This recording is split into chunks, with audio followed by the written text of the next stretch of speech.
Kita kembali lagi dalam program Tangkis. Pemirsa, seorang pencuri sarang burung walet di kota Sibolga nyaris meregang nyawa usai tertangkap massa ketika menjalankan aksinya. Sementara dua rekannya yang lain berhasil kabur.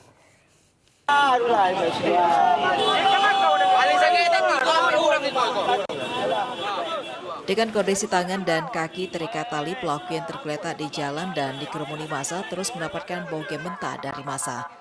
Beruntung patroli Polres Kota Sibolga yang tiba di lokasi langsung mengevakuasi pelaku pencurian sarang burung walet dari kerumunan massa dan selanjutnya dibawa ke Mapolres Kota Sibolga. Seorang warga yang turut membekuk pelaku mengatakan pelaku berhasil ditangkap lantaran terjatuh dari lantai 3 gedung penangkaran burung walet. Sedangkan kedua rekan pelaku langsung kabur. Sebelumnya, aksi pencurian sarang burung walet yang dilakukan pelaku bersama kedua rekannya sudah diketahui petugas ronda Rabu dini hari. Namun massa menunggu para pelaku selesai menjalankan aksinya, kemudian menangkap pelaku. Saya tadi pagi kan, saya datang sini. Nah, saya dengar kabar dari teman bahwa ada pencuri walet sekitar 3 orang. Yang ketangkap baru 1, dan dia berasal dari Ketapang.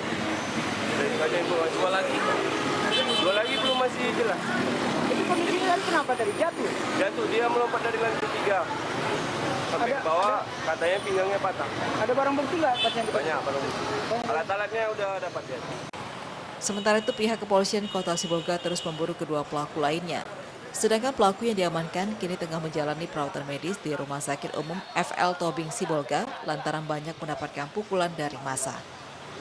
Barang bukti ini masih dugaan sifatnya, tapi kita curiga bahwa benda-benda ini ditemukan di TKP antara lain 1 buah tali dan 1 buah stick yang diduga kuat. Stick ini sarang burung walet dari daerah ketinggian dalam bangunan itu. Dari Sibolga, Raymond iNews melaporkan. Kita beralih ke Medan, pemirsa. Nekat melakukan aksi perampokan handphone, seorang remaja mendekam di sel jeruji Polsek Medan Area. Aksi pelaku berhasil digagalkan warga dan menjadi bulan-bulanan warga hingga babak belur. Pelaku berhasil diselamatkan polisi dari amukan warga dan langsung diboyong ke Polsek Medan Area. Inilah AAS, remaja berusia 16 tahun warga Jalan Panglima Denai, Gang Terusan, Kecamatan Medan Denai. Nekat melakukan aksi perampokan handphone milik warga. Pelaku yang berusaha kabur berhasil diringkus warga yang geram dan langsung menghakimi pelaku. Beruntung pelaku diselamatkan polisi dan memboyong pelaku ke Polsek Medan Area berikut barang bukti, sepeda motor yang digunakan pelaku turut diamankan petugas. Sementara rekan pelaku berhasil meloloskan diri dari pengejaran warga.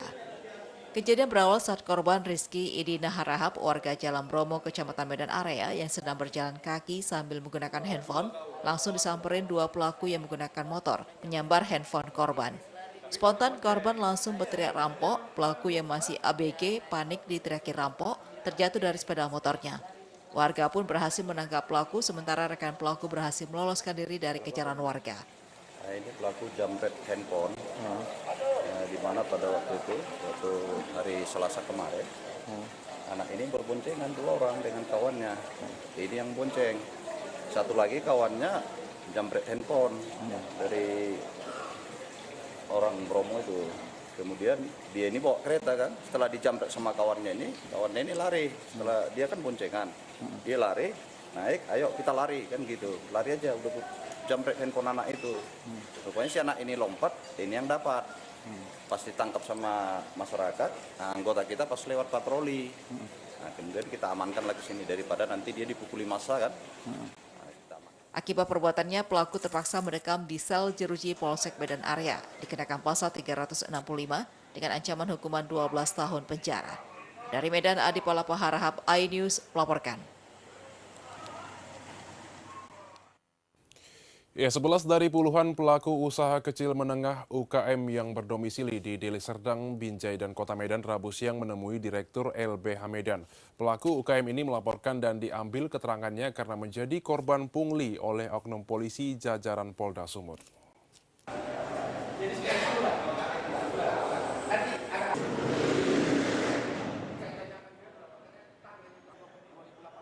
Para pelaku UKM ini seringkali menjadi korban pungutan liar (pungli) oleh oknum Polri yang bertugas di wilayah Polsek, Polres hingga di Polda Sumut. Dari pengakuan para korban kepada 4 orang perwira sebagai tim Irwasda Polda Sumut menyebutkan, korban sering didatangi oknum Polri dengan berbagai modus mencari kesalahan dan dituduhkan kepada para pelaku UKM. Para pelaku UKM ini mengaku usai dicari kesalahannya, oknum polisi kemudian memanggil, memeriksa, mengancam mereka dengan pasal yang menjerat para pelaku UKM. Akibat tidak paham hukum dan tidak ingin berurusan dengan pihak kepolisian, korban pun menyetujui permintaan uang dari oknum polisi guna menghentikan perkara. Salah seorang pelaku UKM yang bergerak di bidang produksi bahan baku roti mengaku pernah dimintai uang hingga 200 juta rupiah oleh oknum Polsek di wilayah Deli Serdang. Karena tidak sanggup, korban lalu berupaya melakukan negosiasi dan sanggup memberikan uang senilai 40 juta rupiah kepada oknum Polri. Mendengar pengakuan korban, tim Irwasda Polda Sumut pun menunjukkan foto salah seorang oknum polisi yang kini tengah bertugas di Mapolda Sumut. Namun karena pemeriksaan korban bersifat pengumpulan data, petugas belum bersedia memberikan keterangan kepada media. Tidak ada dikasih waktu kita proses, harus ke Polda, harus ke Poltabes, ya kan? Sudah harus penyelesaian langsung gitu dalam waktu singkat. Sedangkan kita ini tidak dikasih satu. Tangkis akan kembali dengan informasi kriminal lainnya, tetaplah bersama kami.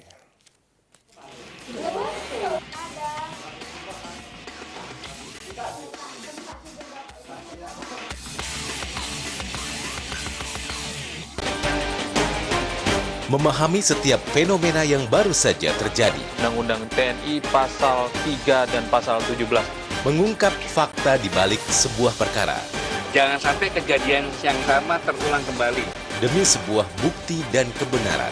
Senjata 5.000 ini apakah sudah ada koordinasi antara BIN dan DPR? Dalam Special Report pada hari dan jam berikut. Hanya di iNews.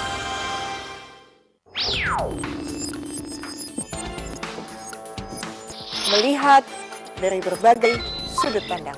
Dalam mengupas sebuah isu kontroversial. Ini fakta harus objektif. Betul Mas. Kebenaran dari berbagai fenomena. Beri saya waktu untuk Jawab dulu saya. Iya, ini sama bercanda. Kami sajikan secara objektif Dan berimbang. Dalam polemik pada hari dan jam berikut. Hanya di iNews. Balik lagi tentunya di Intermezzo. Obrolan santai penuh informasi menarik. Ragam tips gaya hidup yang bermanfaat. Biasa kalau untuk Solo pakainya 7 atau bersama 9. bintang tamu yang menginspirasi untuk lengkapi pagi Anda. Nah, salah satu tanda yang ini juga kepake untuk kita semua karena zaman sekarang generasi X pun suka main HP. Iya. Oke. Jadi gamelan ini gamelan yang bukan Intermezzo, Senin hingga Jumat pukul 11.03 waktu Indonesia Barat. Hanya di iNews.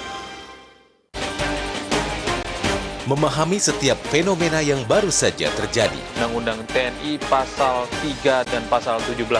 Mengungkap fakta di balik sebuah perkara.